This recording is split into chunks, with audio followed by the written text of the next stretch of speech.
महाविकास आघाडीत घटक पक्ष असलेल्या काँग्रेस आणि शिवसेना ठाकरे गट सोलापुरात क्रमाने सामने आलाय। दक्षिण सोलापूर मतदारसंघात निवडणूक मतदान प्रक्रियेदरम्यान काँग्रेसने अचानक अपक्ष उमेदवार यांना दिलेला जाहीर पाठिंबा शिवसेनेला चांगलाच झोंबलाय आणि हा वाद इतका पेटलाय की या वादाची पातळी भविष्यातल्या हाणामारीवर येऊन पोहोचली आहे। पाहुयात हा नेमका वाद काय। करायचं काय या गद्दार परिस्थितीचं करायचं काय हक्कलपट्टी करा।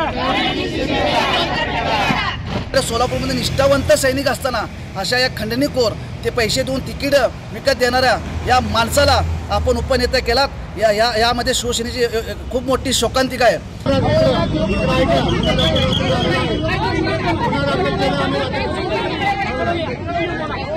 राज्यात महाविकास आघाडीचं जागावाटप होण्या अगोदरच शिवसेना ठाकरे गटाचे प्रवक्ते संजय राऊत यांनी सोलापूरला भेट दिली होती।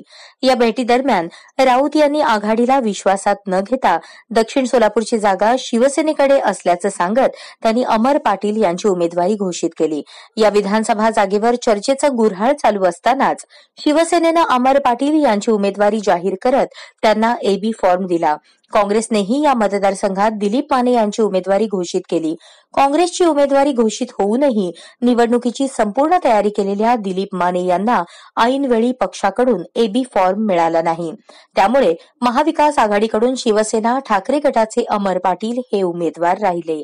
महाविकास आघाडीचा घटक पक्ष म्हणून काँग्रेसने अमर पाटील यांच्या प्रचारात सहभाग नोंदवला नाही। मतदाना दिवशी काँग्रेसचे माजी मंत्री सुशीलकुमार शिंदे आणि खासदार प्रणिती शिंदे यांनी अपक्ष उमेदवार यांना पाठिंबा जाहीर केला। मला वाटतं त्या ह्या ठिकाणी मानेनं उमेदवारी दिली होती पण त्यांचा फॉर्म मिळाला नाही। मग मानेने ह्यानाही सपोर्ट केला धर्मराज काडादींना। एक चांगल्या प्रकारचं वातावरण या ठिकाणी निर्माण झालेलं आहे। सोलापूर साऊथ हा जो आहे हा काँग्रेसचा बॅस्टिन आहे, बालेकिल्ला आहे। इकडे ह्या मतदारसंघाने महाराष्ट्राचे मुख्यमंत्री निवडून दिलेत। आघाडी धर्म आम्ही पाळला। आम्हाला शेवटच्या क्षणाला सांगितलं एबी फॉर्म देऊ नका। आम्ही एबी फॉर्म दिला नाही, आम्ही विड्रॉ केला। ज्यांनी दिलीप माने साहेबांनी नंतर त्यांचा फॉर्मसुद्धा विड्रॉ केला। पण काही कारणामुळे इकडे आम्हाला जी फ्रेंडली फाईट पाहिजे होती, जी आम्ही पंढरपूर, ती होऊ शकली नाही।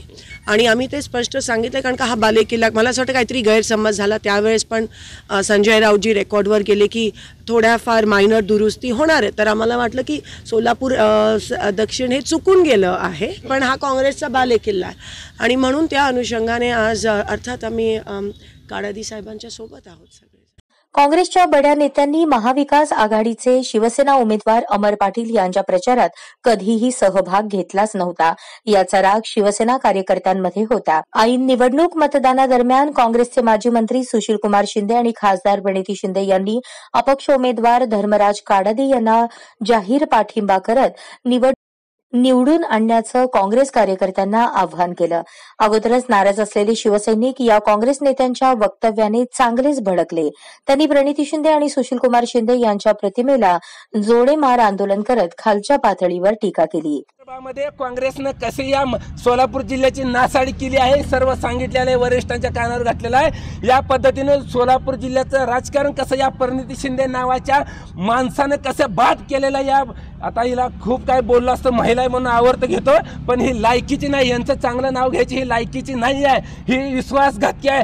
त्यावेळेस खासदारकीच्या वेळेस आमचे आदरणीय खंदारे साहेबांनी सांगितलं होतं की प्रणिती शिंदेच्यावर विश्वास ठेवू नका, परंतु आमच्यामधल्या काही गद्दारांनी आम्हाला देखील फसवलंय आणि आमच्या शिवसेनेमध्ये असणाऱ्या काही पदाधिकारी गद्दारांना पण सांगू इच्छितो, जर का आता इथून पुढच्या काळात जर त्या काँग्रेस बरोबर कुणी जर मिलीभगत केली असेल तर तुम्हाला देखील आता शिवसैनिकांचा इसका आणि वरिष्ठ अधिकाऱ्याचा इसका दाखवल्याशिवाय सोडणार नाही। अशा गद्दारांना घरचा रस्ता दाखवला जाईल। आम्हाला देखील आमच्या एका गद्दारांनी फसवलेला आहे, आमच्याशी खोटं बोललेलं आहे, याचा रिपोर्ट मी उद्धव साहेबांसमोर बसून देणार आहे। त्यांनी लोकसभेला कसं काय कारस्थान केलेलं आहे आणि म्हणून प्रणिती शिंदे वाटत असेल की सगळी शिवसैनिक आणि पदाधिकारी विकले जातील।